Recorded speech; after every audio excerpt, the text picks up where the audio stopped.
Hi, it's Arshim back for the ADHD Care podcast. I'm glad to say I've got the president of ADDA, Duane, joining us today. Hi, Duane. How are you doing? Hey Archie, I'm great, thanks. Great to see you for another year again. Yes, it's This is like family reunion. It is absolutely fantastic conference, and I look forward every year. I look forward to coming here and connecting with everyone and just learning. And I mean, everything's been great. Yeah. What's been sort of the highlight for you this year? Oh my goodness, there's just so many great things. I mean, it's always about the people. The talent show was absolutely fantastic this year. That was probably one of the highlights. Um, this year we gave awards at the keynote. So ADDA hasn't given awards in quite a while, and we got to recognize some really special people. That was fantastic. I know they all told me I talked too long, but hey, tough. But that was a really special part, recognizing people. I love that part. That's probably the best thing about being a leader at ADDA. Of course. And for people that are not familiar with ADDA, do you want to tell us a bit about what is ADDA and what amazing work do you want Absolutely. to do? So ADDA is that's our shorthand. It's actually the Attention Deficit Disorder Association, and we've been around so long. There's no H in there, and so we are a community of adults with ADHD who support adults with ADHD. We are really an organization, created by the people for the people, sort of thing, and we do mostly peer support. We do a lot of education, but it's never about telling you what you should do. It's about sharing what worked for me or what didn't work for me, and you can take what you want and apply it however you do. The main thing that we offer is that it's the one place you're accepted. Whatever it is you got going on, we're cool with that. We get it because we got it. Yeah, absolutely. And of course, you are partnering with Chad to bring together this fantastic Absolutely. international We conference. partner with Chad and ACO. And ACO. So Chad, of course, is, well, everybody knows who Chad is. ACO is the ADHD Coaches Organization. And the three organizations come together to put on this international conference every year, and it is fabulous. If we go back to the origins of this conference, how did it all come about? So, once upon a time, all three organizations had their own conferences. And it was just people need what each conference or what each sponsor brings to the table. And people were getting really stressed with time and financial commitments to go to, like, I don't want to miss the ADDA conference, and I don't want to miss the CHAD conference, and of course I got to go to the ACO conference, and it's like, I'm never home. How am I supposed to earn money to pay to go to all these conferences? So we came together, and I want to say 2018, maybe 2017, 2018 was the first time that the three of us were together. And there were some growing pains and whatnot, but now it's a well-oiled machine. So before it was just the Chad conference. There was a CHAD There was a conference. CHAD conference, right. There was an ADDA conference. Right. I first went to the ADDA conference in 2005 and went there every year. Yeah. And there was an ACO conference, which I've also been to, and then the CHAD conference as well. Yeah. And finally, we just said, this is unsustainable. Yeah. Let's come together and see what we can do.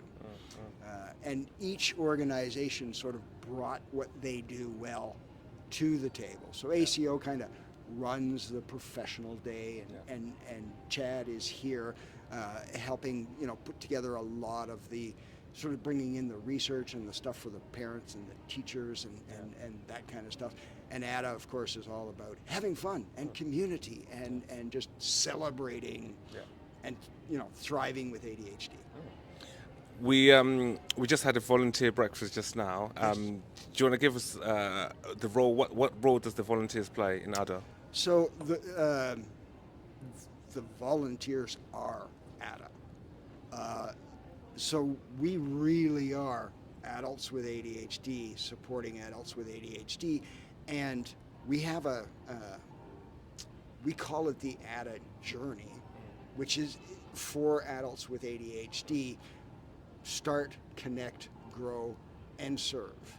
And what we do is we provide an environment where you can come in, you can find people who will accept you the way that you are, you can grow at whatever pace you need to, and eventually you can give back to the community. And we see that as really continuing your growth, because it's only in roles of volunteering as a leader of some sort that you're really going to master communication, that you're really going to master leadership, that you're going to deal with situations that maybe at work are pretty scary, because you can get fired if you screw up, right? We're fine if you screw up. We'll help you, we'll mentor you, we'll guide you. We won't yell at you and we won't fire you. So it's really an important part of the ADDA journey. And like 99.8% of everything we do at ADDA is done by volunteers. So without the volunteers, we wouldn't exist. Yeah. So you are a big organization after all, and certainly ADDA isn't just based in the US. You also support other people with adults with ADHD in other countries. We have members in 106 different countries on 6 continents. Still working on Antarctica. As a matter of fact, I think the UK is number 2 in our sort of membership. That's good to hear. Right? I'm sort of disappointed in Canada, because US is number 1, Of course, yeah. then the UK, then Australia, and then Canada. And I'm like, hey, Canadians, come on. Yeah. Do you ever partner with other organizations like ADHD Europe, for example? So we haven't partnered with them yet. We work with them. Kofi, our executive director, just did a podcast for Awareness Month on the need for support for men with ADHD. So we do work with them. We're part of the World Federation of ADHD.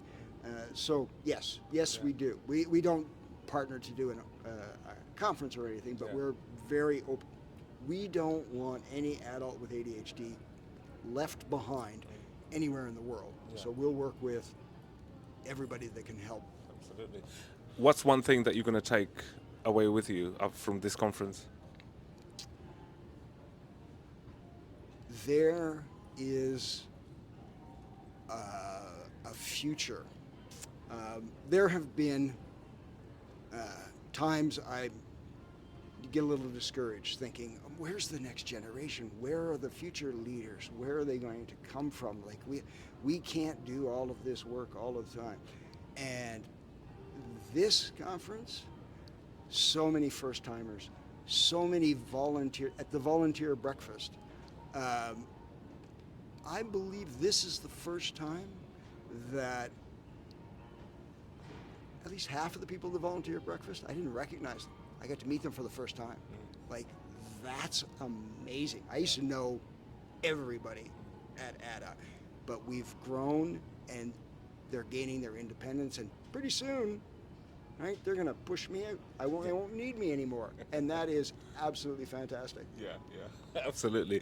I won't take up much of your time, but if people want to find out more about ADDA, how can they find out more about it, the organization? So the absolute best thing for you to do, go to ADD.org, click the join button, okay? It's all explained there. It's long to read because we offer so much, so don't do that. Just join. It's the right place for you to be, and then come to the new member meeting and we'll explain. Because everybody comes to ADDA and I joined because you have so much stuff. I've been here for 2 weeks. You have so much stuff. I don't know where to start. I don't know where to go to next.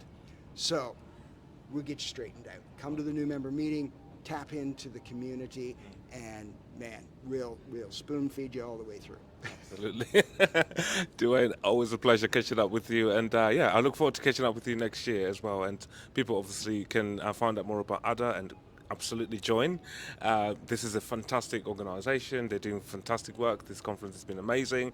They keep growing every year I come here. There's Yep. new faces that we keep seeing. The presentations have been absolutely amazing. The keynote speeches. I mean, every They've time I been go, fantastic, it's been yep. really, really excellent. So, I have to take my hats off to you guys for coming together and putting together such a fantastic organisation conference.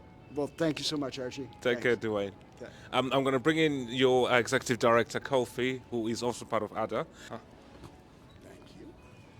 Hi, Kofi. Hello. Yeah, pleasure to see you again. Yes, always. Yeah.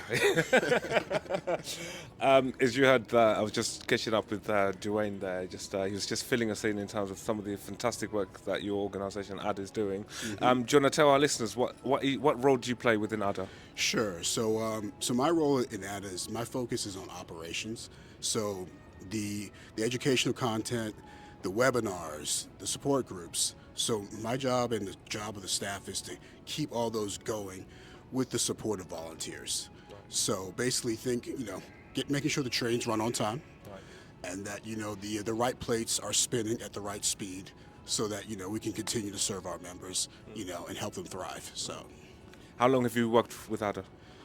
let's see now. I've worked for ADDA for about 3 years as an employee, but I joined in 2019 as a member. So, Yeah. What was it that made you want to be part of this fantastic organisation? the number one thing for me was that I was looking for support as a black person in the U.S. who has ADHD. So, thankfully at that time, ADDA had a peer support group for black folks, and I'll be honest, it was a horrible. it wasn't done very, very well. But to ADDA's credit, they stopped the group, they retooled, and made it much, much better. And so I came back to the meetings, was a regular attendee, got so much strength and support, developed relationships from that. And it gave me a lot of confidence knowing that I was part of a community, that people understood, I didn't have to mask, and that my struggles were other struggles. And then together, we can help each other along this journey as we try to figure this stuff out. So did that for a while, and that led to me becoming a facilitator for the group. And did that for a little bit, and then, as Duane often does, say, "Hey, that person's doing good work. Would you like to do more?" So- and he's a heck of a salesperson. Right. And then he's like, "Okay, hey, we've got this project over here. Would you be interested?" Sure. One thing led to another. I ended up on the board, and then during the pandemic, we more than tripled in size. It was just, but with growth comes growing pains, and then you have to, you got to grow so that you can do more for the community. So anyway, the board asked me to come in as the executive director to help, as we call it, build the machine, so that we can, continue to keep things at a high level, for our members. So that's the story. It's positive to have diversity on board as well in such a big organisation. And representation is key. Absolutely. As you said, through what you went through as well, through your struggles and things, and to people to identify they can relate. Oh my gosh, yeah. You could never understate the impact of seeing others like yourself with similar struggles and just seeing them progress, because you know what? If they can do it, I can do it. And more importantly, we can do it together. So Talk to us a little bit more about the ADHD men's group you referenced earlier. Yeah. So we have a men's group. So that they meet, I want to say they meet a couple times a month, and it is all men. It's just welcome. It's open to everybody.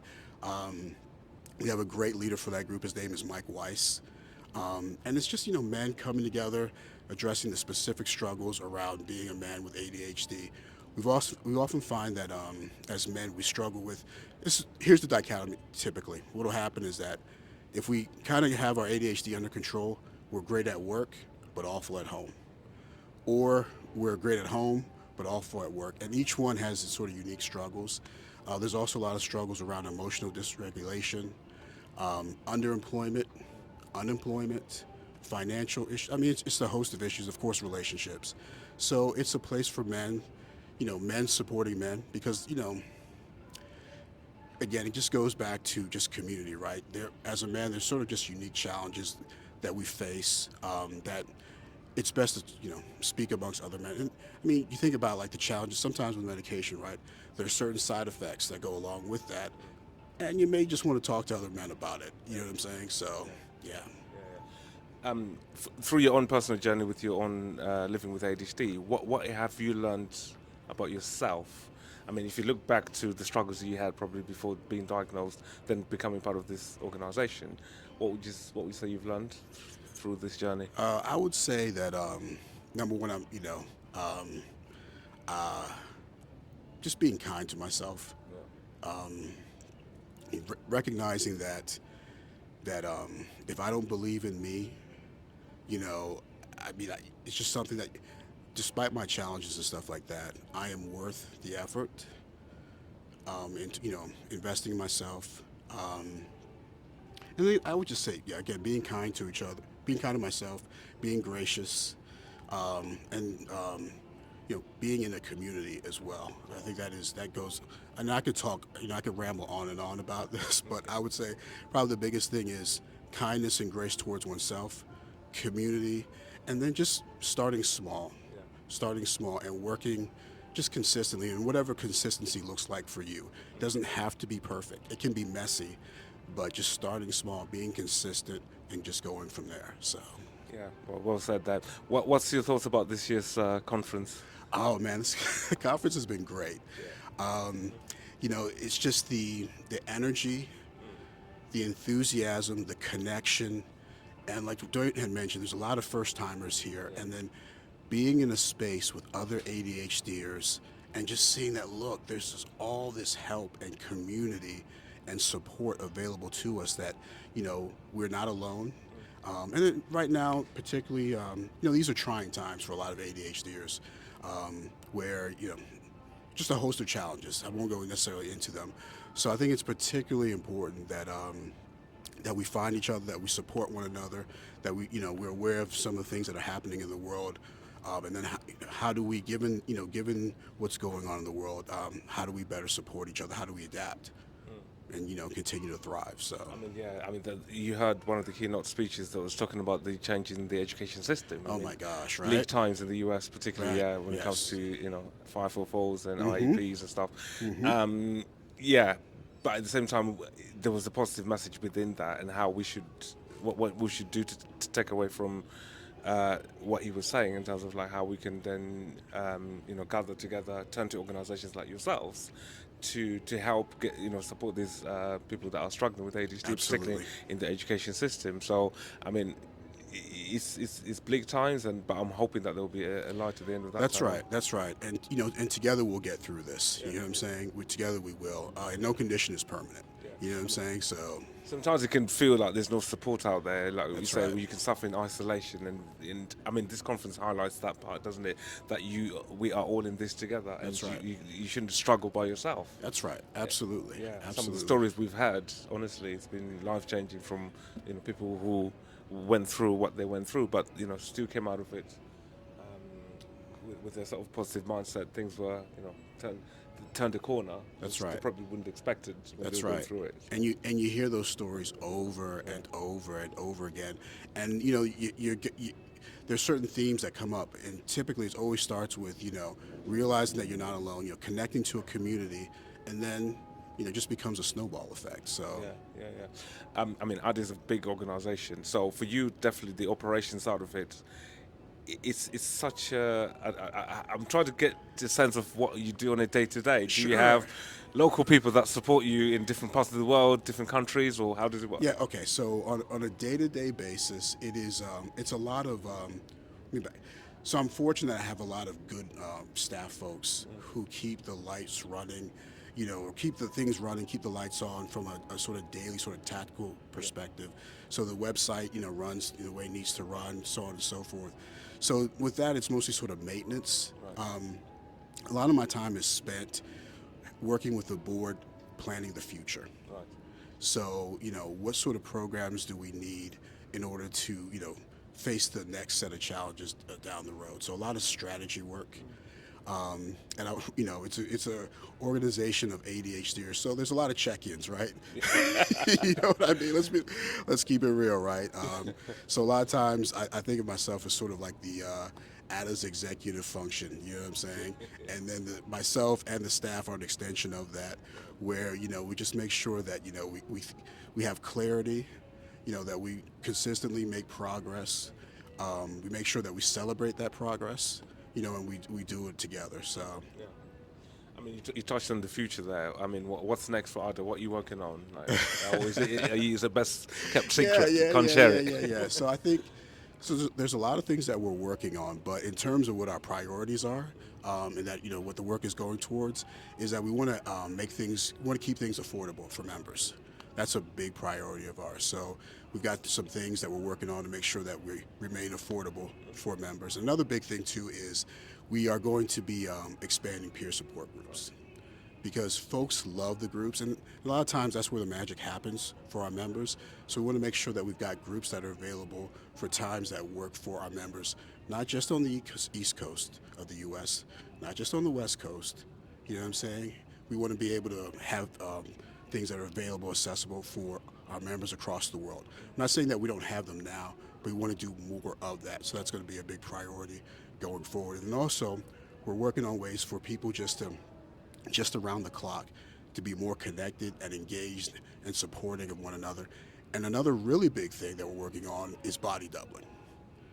That's a big one. Yeah, it's a big one, right? So we're currently expanding to, we'll have body doubling 5 days a week, and then we're going to keep multiplying from there. So those are some of the big things that we're working on. For anyone who hasn't joined or thinking of joining, and wondering, okay, what would I get from my subscription becoming a member? What does it come with? I mean, Sure. to give you I mean, like Duane was saying, there's so much stuff. Yeah. There's so much stuff. And typically people, when they join ADDA, they're coming because, it's time management, it's productivity or whatever. That tends to be the driver for most people. So I say, come for the tips and tricks, but stay for the community. Yeah, certainly. I mean, Yeah. Absolutely. Yeah. Being part of this community, be it virtually, obviously, through your online peer support, or in person if you're able and lucky enough to come to the conference, a fantastic that's right. conference like this. So, That's right. yeah. That's right. So we've got, like I said, like you had mentioned, everything that we do is virtual. So there's no geographic limitations, and like I said, we're doing things so that not only are we virtually, but 24/7. So. Yeah, we'll spread the word in the UK when I go back. Appreciate you. I've been waving your flag for the last few years, as you know. And long may that continue. And always great catching up with you and just being part of this community, as you Absolutely, said. We appreciate you. Are you looking forward to next year? We're back in Baltimore. Oh my gosh, yeah. Baltimore was good. Yeah. It's going to be even better next year. So yeah, we're excited. Looking forward to seeing you there as well. Absolutely. As always. Yeah, as always. With my mic. That's right. Excellent. Oh, nice to speak to you, Kofi. And wish you well and enjoy the rest of your day. And Thanks, safe travels back. All right, same to you. All the best. Take care. All right, bye-bye. Very good to see you. So I'm glad to say I'm joined by Renée Crook, who is also part of ADDA. Hi, Renée. Hello. Nice to see you. Thank you. Perfect. Nice to meet you and be here and be talking with you today. And for our listeners, do you want to tell us about your role within ADDA? Currently, I am the chair of Special Events Committee and a facilitator, co-facilitator with a team of other facilitators for the Beginners Peer Support Group. And I also volunteer and help out with other groups as needed, and body doubling groups and other productivity focused groups. And then help out wherever might be needed every once in a while in other spaces. And if you think back to, because I know we were talking just now, the journey that you've gone through for the last 10 years, you've been coming here almost every year, attending these amazing conferences. What was it that made you want to be part of this amazing community of ADHD? I was diagnosed late in life, and really felt, I was a teacher at the time, and that helped me get diagnosed, really honestly, because I saw my students, things in my students that I recognized as my own situation, my own challenges. But I had discovered that through a local conference and support groups down in Washington State, in Seattle, and I just knew that I needed to, when I learned about them again, be able to give back and connect. Peer support was the most powerful number one way that I began my healing journey with ADHD and understanding it, being a person diagnosed late in life, and feeling completely alone in it and not knowing anybody else who had it. I mean, yeah, that goes without saying. We were talking about it earlier as well, how important feeling accepted, a sense of belonging, isn't it? It's huge. In ADHD, that can sometimes be a challenge when Yeah. you're faced with a society that makes you feel different, and you're in a neurotypical world as well. Yeah, and feeling like you don't belong, but not really knowing why. Yes. Yeah. Or understanding yourself as well. Yeah, because there's the biggest component and the most rewarding thing that I get to hear, and I don't think I'm exaggerating, in 9.5 years running the beginner support group. So those people come who are new to their diagnosis. Most recently, we had someone who was diagnosed several hours before finding our group. That was a record recently. And in previous years, when I first started doing the group, it was on the phone. We didn't even have video calls and stuff back then. They were coming years.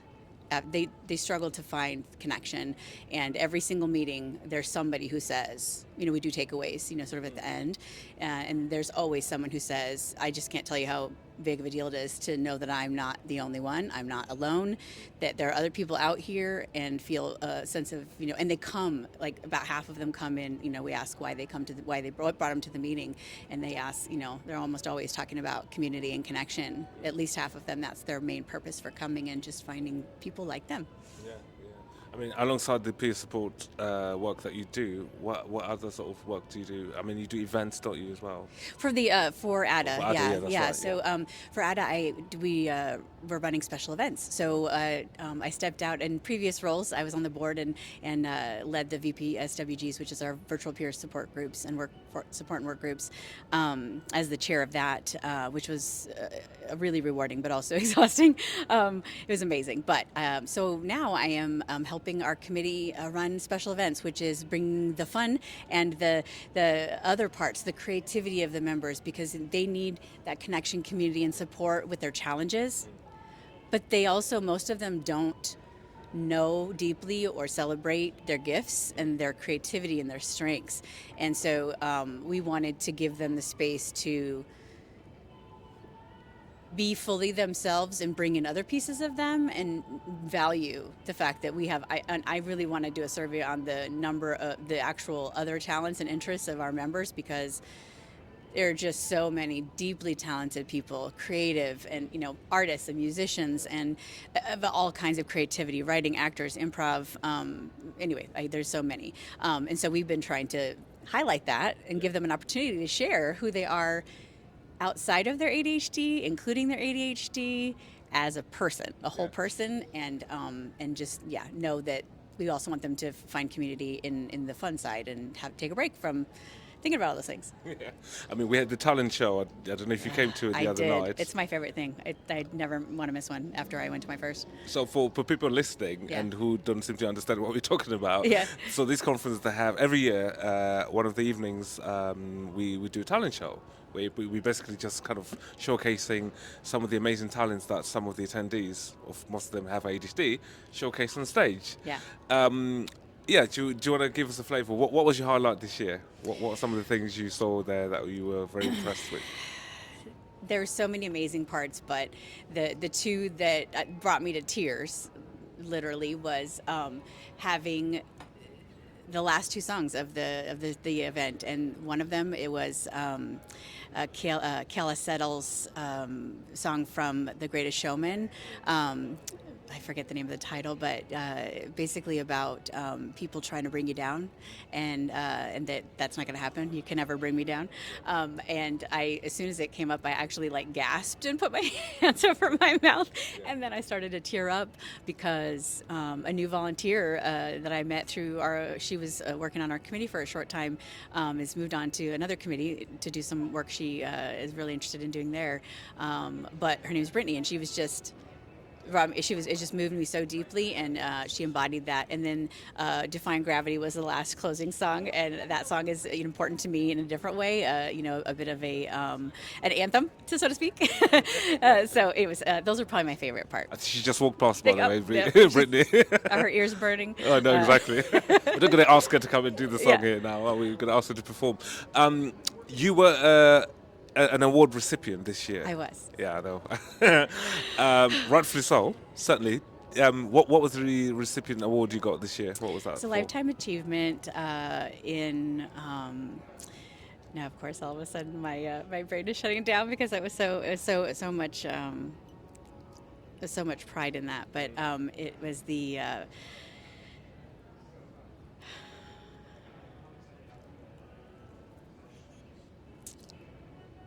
Take your time.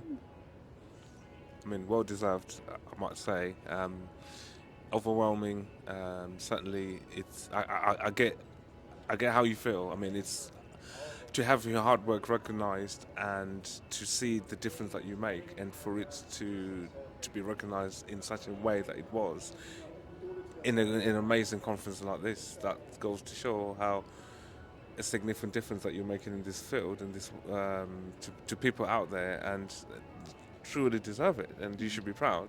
I'm very proud. I was very uncomfortable, but very proud. Because it was. The emphasis and the focus of that award is to valuing inclusion and community and connection and seeing people and all of the parts of them and inspiring and celebrating and that kind of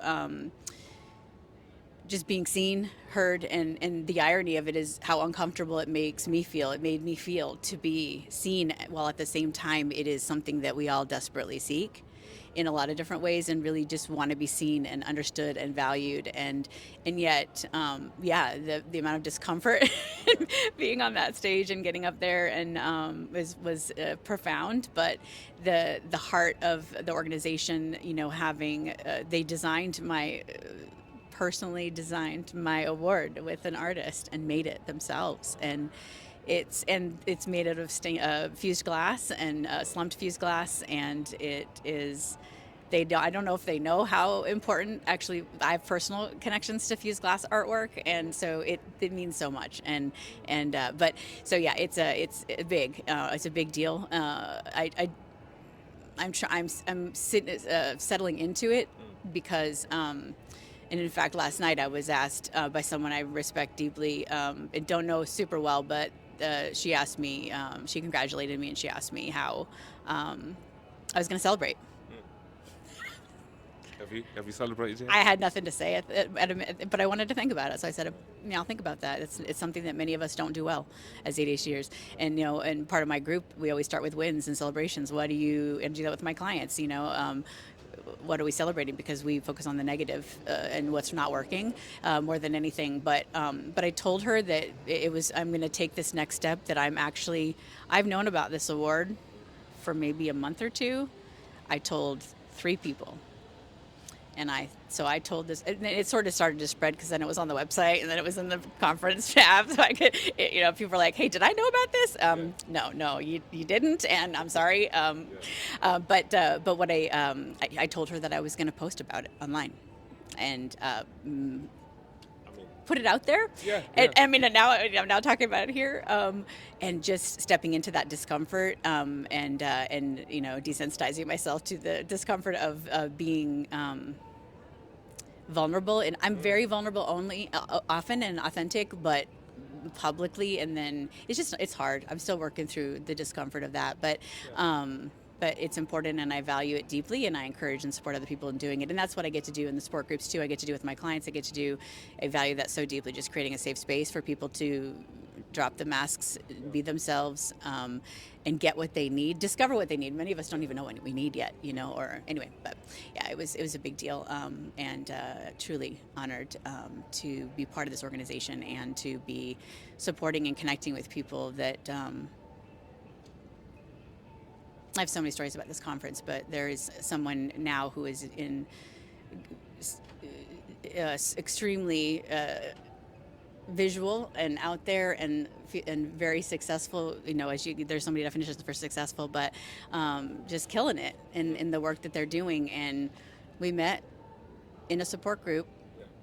It was an attendee of one of my support groups at one of the conferences many years ago. And there's so many stories. People have, come back and thanked me for the space and connection. And even last night, I had yesterday in the support group that I facilitated, stories about just thank you for being vulnerable and authentic and sharing. And, and it literally is what gets me up every day, being excited to find someone that I can connect with or connect with someone that will just feel a little better than they did before we started talking, or before whatever, we connected. I mean, the most people that I know, who either work in the field of ADHD or have ADHD themselves and trying to support others, I don't think they go in with the intention of wanting to win awards and, celebrate. And it's not on, the attention is not on them usually, isn't it? I do the podcast, I do it for the passion to try and help others. I don't go in saying I want to have the podcast of the year award. Yeah. And I think it's when you get that recognition, sometimes it can take you back a bit, and because you're so used to be the one that you're supporting. And it's really hard to receive. Yeah, exactly. The receive part of it really is hard. Challenging. And one thing, the other thing that just talking about that sort of, it was kind of I can't think of the right word for it, but it's a deep, profoundly, proud and shocking. Well, no, shocking is not the word, but I was when I found out I was on the website, that the award was on the website. I was on the website looking for something for a resource for somebody else. They were saying, I was trying to find this thing and I'm not sure what it is. I'm like, I think it's on this page of the website, and I'm going through the website, and then all of a sudden I see a new tab and it says awards, and I looked, and I was like, there I am, top of the page, and I was just dumbfounded. And then I scrolled, and underneath is Linda Rogley. She, in my world of ADHD, is one of the original, just so motivating, and she's truly a vulnerable and real human being. And so to be on the same page with her was, I sent her a message when I finally, that was the first time I knew she'd already recognized me. She sent me a text message and said, congratulations on your award. And I'm like, thank you so much. And then didn't say anything back to her because I didn't know she had been nominated either. And so when I found that, I sent her a message and thanked her and said congratulations to her. But then to be on the same stage and to be, I would never have been able to tell you that this is where I would be when I stumbled into ADHD coaching and I was pulled into ADDA, which is a story that, that's a whole nother conversation, that almost everybody who's a volunteer in ADDA got, was drawn in from in all different ways. And it's almost always the stories also. And I'm just so glad for that. And anyway, changing my life in a lot of ways. And it just feels amazing and now, having the opportunity to have deep connections and conversations with some of these people who I honestly had on these huge pedestals for a very long time, and they're just real people like everybody else, and they really want to be seen. So it was kind of the circle's not done, but it felt like a half circle moment, not a full circle.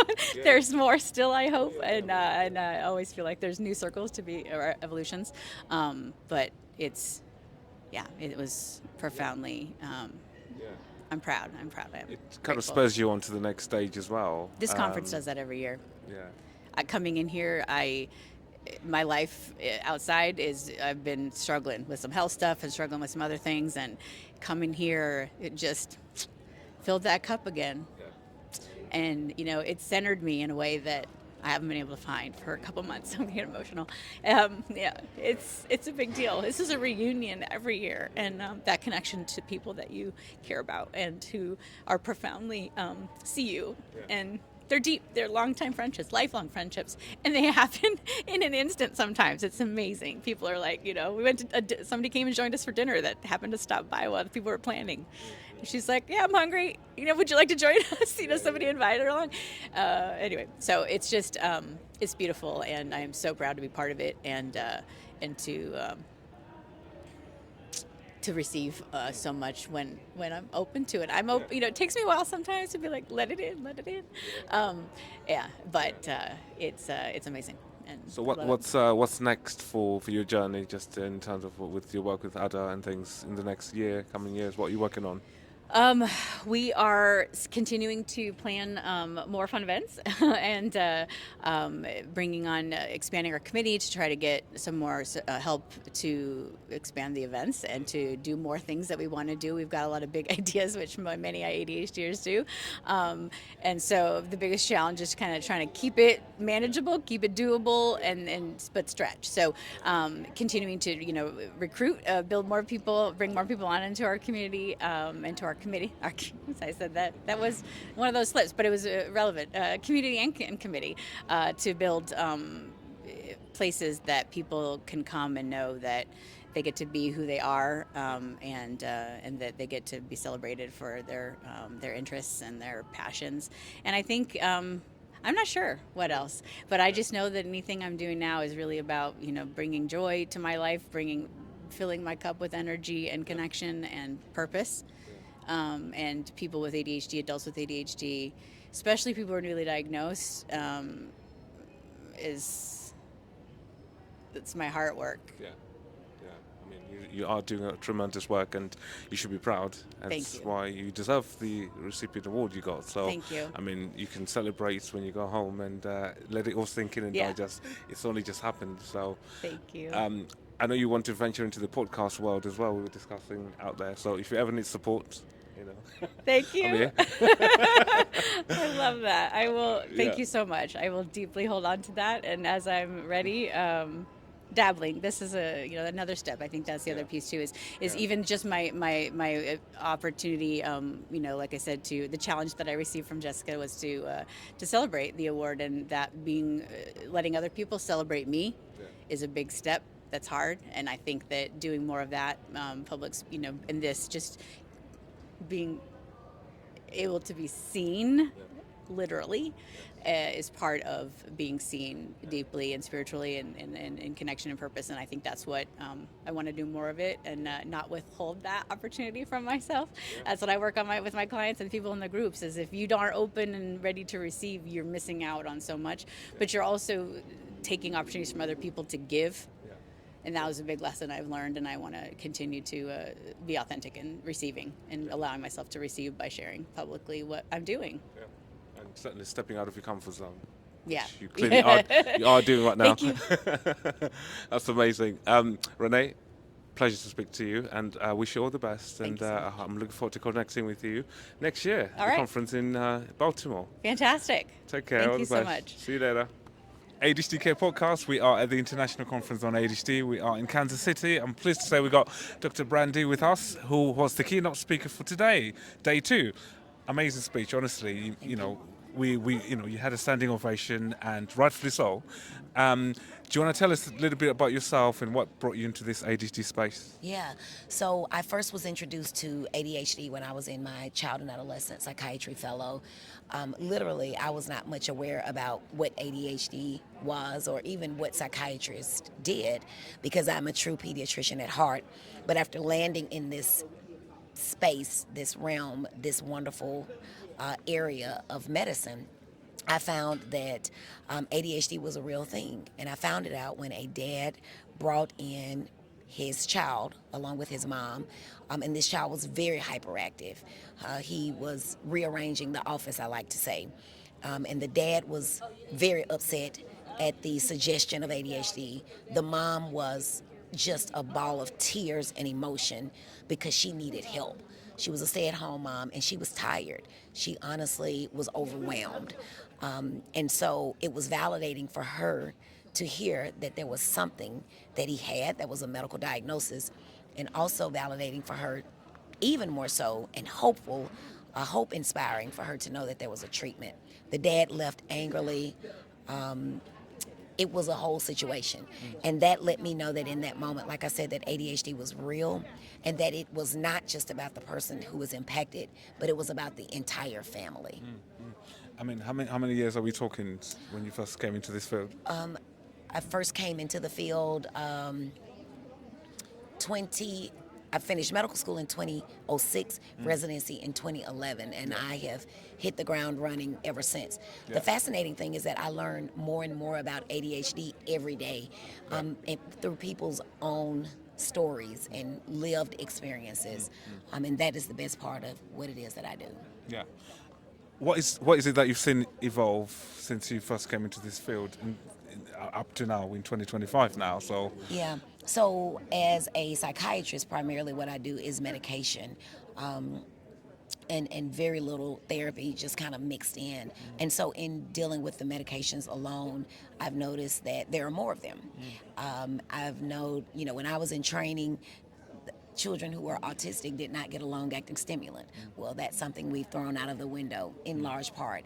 And we treat everybody in a way that gets them better, whatever that may be, still keeping in mind what it is that families choose to do.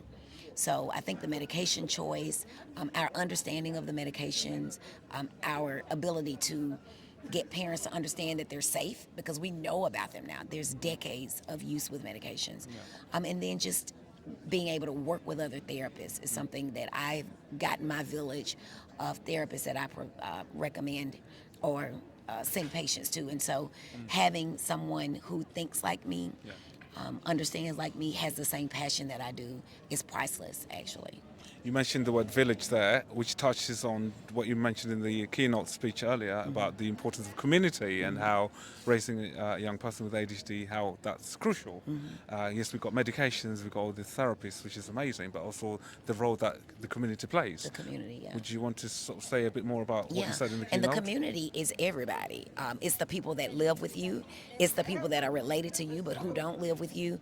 It's your play uncles and play aunties. It's the teacher. It's the pastor. It's the neighbor next door. It literally is everybody. And I strongly feel that whenever we went away from a society where everybody took care of everybody's kids, we lost something, because there is something to be said about knowing that, oh boy, there goes Miss Sally Sue, I better not do X, Y, and Z. There is something to be said about that. So you're always being watched. You're always having somebody to parent you. And that's one of the reasons that I choose to share about my kids, because I want somebody to say, I think you're Dr. Brandy's child. Should you be doing that? Tell me about it. Get on to them then, and I'm going to get on to them later. And so that community is just for the support, for the parenting, for the arms that need to be wrapped around. My arms aren't big enough to do it all for my kids and your kids and everybody else's, but together, collectively, there are enough arms to get it done. Yeah, and I think that's something that we're losing, rightfully so. I mean, everything you've said, I agree. But we are losing that, which is a shame. How can we try and maintain and bring back that old-fashioned way of community? Education is the key for everything. You know, as we've earned more, we've gotten away from multi-generational living. We've gotten away from Sunday dinner at grandma's house. Everybody's doing their own thing. And so we just need to get educated about the importance of sitting down to eat at the dinner table as a family. So much happens at the dinner table. How was your day? What happened? Just listening. And if families understood the importance of some of these things, they would, I feel, be more apt to jump in and bring some of those things back. Yeah, I mean, education is very crucial. The stigma is still there, though. Oh, absolutely. You know, not just with ADHD, with other mental health conditions as well. And it's also trying to break down some of these barriers and stigmas, which prevents people from reaching out in the first place. Yes. And then for people to be understood a bit more. Yeah. Do you do that kind of advocacy work Absolutely. on behalf of your And again, clients? through education, Yeah. getting people to understand you're not crazy. In fact, I do not allow people to use crazy in my presence. Especially in a professional setting, you have a mental illness, you have a mental health condition. You're not crazy. Your brain is wired differently. It thinks differently. It causes you to behave differently. But crazy, no. But there's a treatment. There are things that we know. They're evidence-based. They're safe. They're effective. Let's get treated together. so that you can become your best you, so that you can shine. Yeah. I mean, is it your first time you come to this conference? It is. Is it? It's my first time. What did you think? But it won't be my last. I'm very inspired. Yeah. Literally, like I said in my keynote, when I walked into the lobby of the hotel, I felt like I had arrived. I was like, these are my people. Where are they? I see them, a little bit of them, but they're more. I know they're more. Yeah. And I'm very encouraged. And like I said on the stage, I was very overcome and overwhelmed with joy to just know that there are people here wanting to be helped or wanting to learn so that they can help others. That's very encouraging to me. Yeah, I mean, yeah, it's a community. Yeah. You talked about community earlier. You can clearly see it. Yeah. And that's the unique part of this conference that brings people together. Yeah.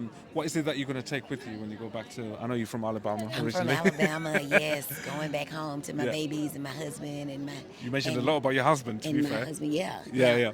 He's not here by any He's chance. not here. He's not. He's back home dealing with babies. Does and he I have think he had some ADHD? hearings this morning.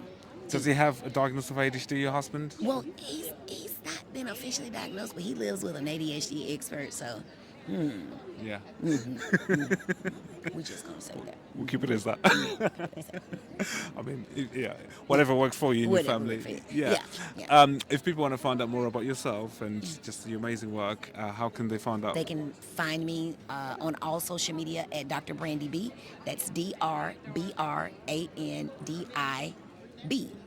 On Facebook and all other social media outlets. I'm live on Fridays, or I'll soon be again. This is going to encourage me to go back and do it at noon Central, where I do Focus on It Friday. And it's an edutainment moment, if you will, where we're doing a lot of education, but a lot of entertainment. I believe that comedy and laughter does soothe the soul, and it makes things that are quite heavy seem a little bit lighter. And so I love educating about ADHD. It found me. I didn't find it. And so I am just happy every time. I mean, all the comments of the people that came up to me, bought the book, or even just said, that thing you said when. I mean, it just warms my heart because people were listening. And I said at least one thing that touched, I think, just about everybody in the room. So I'm very happy about going home, feeling quite fulfilled. I'll probably go to my room and cry a little bit before I get on the stage, but it's just been quite a moment. What were you expecting before you came? I have no idea. No? I don't think I understood the brevity or the just the large scale of what it was. I didn't know what to expect. And so when I get here and I'm trying to register and I see all those conference bags and she's like, oh, we have only a couple hundred more to pass out. We've been busy all day. I said, how many people came? And I'm like, oh, my. And so I'm like, this is a big deal. All of the big names who are big names are here, such as the guy that was in the audience when I called his name. Yes. I think you made his day. Yeah. Coach Ryan, I think it's called. Yeah. So it's just been, it's been amazing. I'm looking forward to next year. Yeah, absolutely. And we look forward to following you and see your amazing work. And for anyone who wants to follow you, certainly you can. And you find can out more about also you. get the book Shine, Understanding ADHD, so your child can be a star. Yeah. I wrote this with love. I wrote it from the heart. I wrote every single word of it, so I know every single word that's in here. And if you happen to be listening to this interview and you are also in the keynote, when you read the words, you will easily hear my voice. And it'll be like, oh, she's saying this. I remember her actually saying this line. Yeah. So I'm very excited about this work. It's long overdue time for me to get another one going. So I don't know, maybe people can tell me what they want to hear me write about. Yeah. And I'm happy to get that going as well. So I'm intrigued about the book. I've purchased it, and thank you for signing a copy. And I shall be gladly reading it when on my way back to the UK. Yes. What's the book about? So Shine, Understanding ADHD, so your child can be a star. It's just that understanding. Again, I'm very big on education, and so I break down ADHD in a way that anybody can pick up that book and read it. Yeah. So, to some, if you highly educated, it may be very simple for you, but it may not be. Yeah. But it's intended for the mom or the dad to be able to pick it up, read it, and say, oh my goodness, I didn't know that.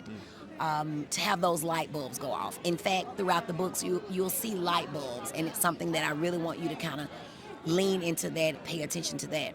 And then we walk you through what is it like to get a diagnosis. Who do you need to see if you want to be diagnosed? What are the medications like? So I take the medications, I break them down, I tell you the side effects, the pros, the cons. Why would you consider this over this? And then I walk you through the special education, encouraging people to not be afraid of the IEP, the 504, or whatever else that their educators might feel that they need. And then at the end, I make sure that there's hope. So many times patients and parents, especially of children with ADHD, they are losing or have lost hope. And so it's my job to let them know that if they are persistent, if they are not in denial, their kids can shine. Great title. Yeah. One thing you mentioned, if I think about the keynote speech we had last night by Dr. William Dodson, and your speech as well, you talked about, particularly I think you were talking about treatment and how you are, you didn't say perfectionist, but in terms of when you I want best. Exactly, you want the Not best, better. that's what you said. And that resonated with what I heard Dr. Dodson mention yesterday, and you were saying sometimes people settle for, this is just enough. That could be treatment, that could be with anything, academically and all of that. Would you not think that might set the bar too high for people, particularly the ones with ADHD, and feel, should I be thriving to be the best? Well, the best doesn't happen overnight. Yeah, we of don't course. run marathons, just wake up and do that. We first get off the couch. Yeah. We get on the treadmill. Yeah. We walk a couple of minutes. We walk more minutes.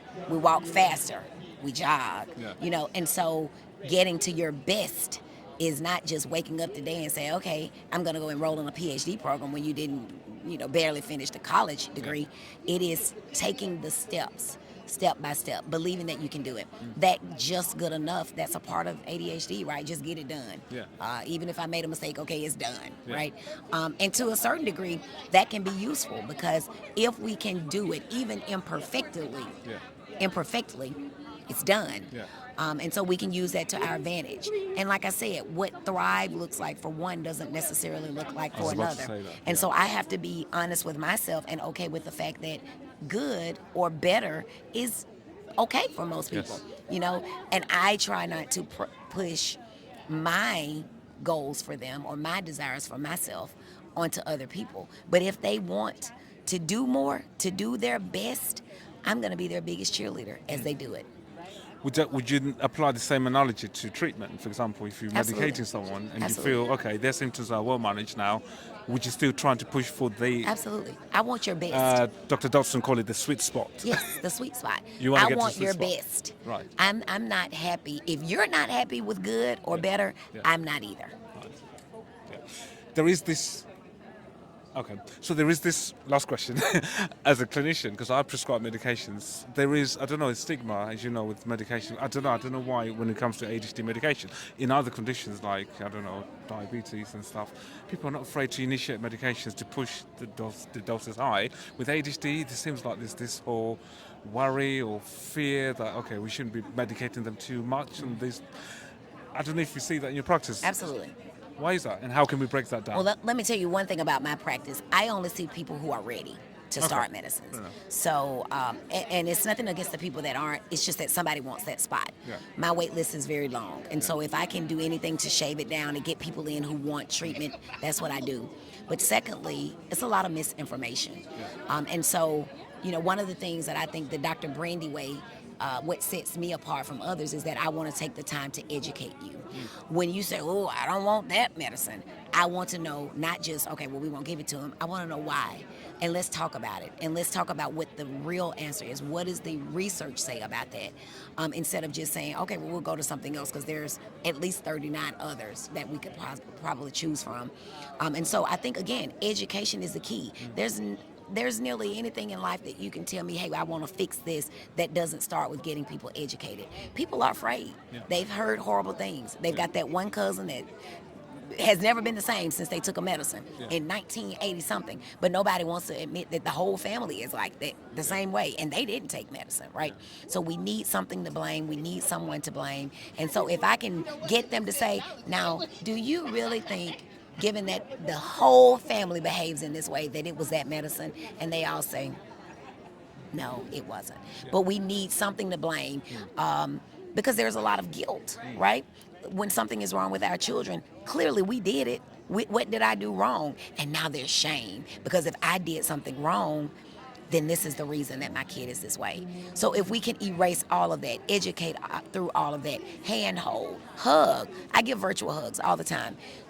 Then kids ultimately can get better. They can shine. That's the whole, that's why I run late all the time in clinic. And I tell parents, listen, if you want, whatever reason made me late getting to you, I'm going to give that to you too. I won't skirt on you, because I believe that your kid really can shine. I believe that. Well said. Dr. Brandy, thanks for your time. Thank Amazing you. words. Thank And enjoy the rest of the conference. Thank you. You as well. Take care.